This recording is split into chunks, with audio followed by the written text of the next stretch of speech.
एक घने जंगल में एक चतुर तोता और एक समझदार कछुआ रहते थे। दोनों में गहरी दोस्ती थी। तोता अपने सुंदर पंखों से उड़कर जंगल की खबरें लाता, जबकि कछुआ धीरे धीरे चलते हुए अपने आसपास की दुनिया को समझता।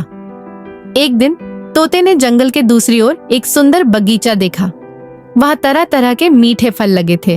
वह तुरंत कछुए के पास गया और उत्साहित होकर बोला, कछुआ भाई, वहाँ बहुत स्वादिष्ट फल हैं, हमें वहाँ चलना चाहिए। कछुआ ने उत्तर दिया, मगर दोस्त, मैं बहुत धीरे चलता हूँ, नदी पार करना मेरे लिए मुश्किल होगा। तोते ने सोचा और फिर खुश होकर कहा, चिंता मत करो, मैं तुम्हारी मदद करूंगा। तोते ने जंगल से एक मजबूत रस्सी खोजी और कहा, कछुआ भाई, तुम इस रस्सी को अपने मुंह से कसकर पकड़ लो और मैं इसे अपनी चोंच से पकड़कर उड़ जाऊंगा। इस तरह तुम हवा में झूलते हुए नदी के पार पहुंच जाओगे। कछुआ थोड़ा घबराया, लेकिन अपने दोस्त पर भरोसा था। उसने रस्सी को कसकर पकड़ लिया और तोता उसे लेकर उड़ गया। रास्ते में कुछ पक्षियों ने कछुए को हवा में झूलते देखा और हैरानी से बोले, अरे, कछुआ उड़ रहा है, ये कैसे हो सकता है?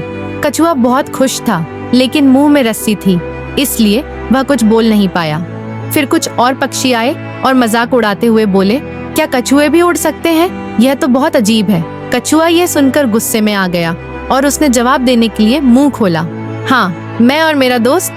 लेकिन जैसे ही उसने मुंह खोला, रस्सी छूट गई और वह सीधा नीचे नदी में गिर गया। तोता घबराकर नीचे आया और नदी में झांका। कछुआ पानी में तैरता हुआ किनारे पर पहुंचा। वह थोड़ा शर्मिंदा था, लेकिन फिर मुस्कुराकर बोला, अब मुझे समझ आया कि कभी कभी चुप रहना सबसे अच्छा होता है।